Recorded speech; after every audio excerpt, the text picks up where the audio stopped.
So that's a nice honeymoon suite. I think the fact that this is facing west, it needs an awning. I really do. I think it's just getting too hot here. There's the view. I guess there's nothing to do except look at the view, as it should be, I guess, up here. Now let's go and have a look at the off-grid system. So I took 3 batteries out. They were 3.8 kilowatt hours, same brand, PowerPlus, and put in the 4.7s, which are very similar. It's just that 4.7s have a greater depth of discharge and it's lesser warranty. Of course, that's smart because this battery therefore is eligible for more rebates. And there it is, the 4847P. Now I like PowerPlus because I don't muck around with a BMS. And I think there's a problem with a BMS to the inverter. If the comms drop out, that's it. Comms are something that can fail very easily because, you know, internet sucks. Apps suck. Everything's got bugs. See? I don't like that it relies on, well, not this brand, but other brands rely on a data cable to work. Otherwise, you're in the poo. So this one's got an internal BMS. Looks after itself like a lead acid battery. Dumb battery. I like dumb batteries. They just work. You just want to worry about electricals. So anyway, this box was from PowerPlus. That's a win, but this is a bit of a fail, this box. I thought, hold on, that box there, that's a normal cabinet. So that there is good. I like the fact that they used a normal control cabinet available anywhere. There's a 300mm box. These are what, 600 by 800 high, and what, they can be 300mm deep, 400mm deep. I got some 400s here for less than half the price. Well, half the price if I add the buzz bars I put in there, and machined them. So I took the backing plate, made a base out of that, a bit up there for the bus bars, as you can see. Same down here. I used the backing plate to make a bracket for the bus bars because I didn't want to penetrate the enclosure and risk water entry.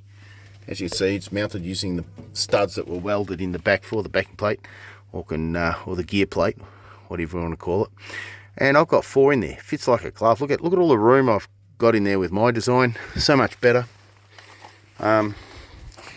It's a lot of weight in there, so I was a bit worried after I put 4 feet in there, 1, 2, 3, 4, around the base, and so I added some extra support with those pavers. It is attached to the wall very intelligently using hip lock brackets. It's got a couple of spares. I put them on just so when I could lift it on by myself, it could locate on top of those before cranking it in. So there's a lot of brackets there, but that's good. Same with the other one. I did this about a year ago before this one. Now we've got the switcheroo on the batteries. So this is now cranked out to maximum charge discharge and kilowatt hours. It's always important to check to make sure there's no limit on the kilowatt hours. If you're claiming rebates on it, you know. You don't want to get denied rebates on this kind of quantity. Doesn't have a limit, as it should be. This inverter should just have voltage, maximum charge, maximum discharge. That's all that should matter, really. I don't see why kilowatt hours is relevant. And there you go. So that one came with PowerPlus. I said, well, why would I pay 1100 plus GST when I can pick this box up for what, 500 bucks and 100 bucks a bus bars, half the price. So I built 2 of them plus an extra battery in each, much cheaper. They're from Altec. The bars, Quador. This is from a guy in Melbourne. I'm in Melbourne, by the way. Up here at Flowerdale, actually, this off-grid property. So to be eligible for STCs or rebates, I've got to make sure I tick the T's, cross the T's and dot the I's, and tick the boxes.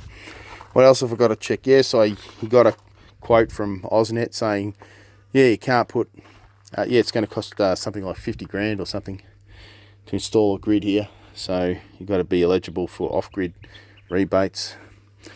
I don't like what he did to the inverter. He should be I told him to put an awning over there. He hasn't done it, and the screen's getting a bit crap. At least it's on the east, not on the west.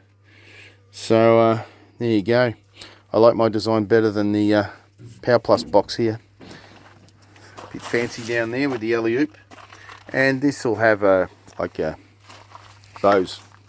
It's got to redo those around the base because it's some sort of fireproof area.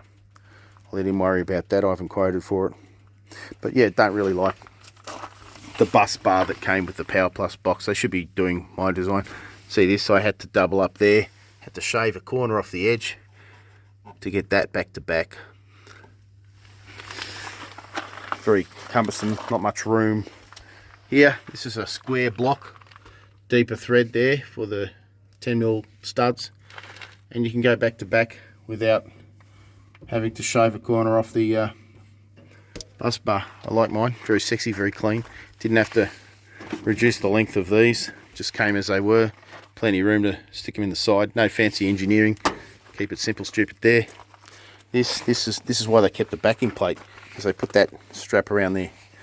Over engineered, causing the batteries to come right out to the front there. No room left, and couldn't utilise the backing plate to make other parts, which is what I did. Anyway, so I'll stop bragging about how my backyard on-site engineering is better than in-house engineering, and call it a day. Aside to say that I don't like their box, but I do like their battery. I'm going to actually use the 3 that I took off.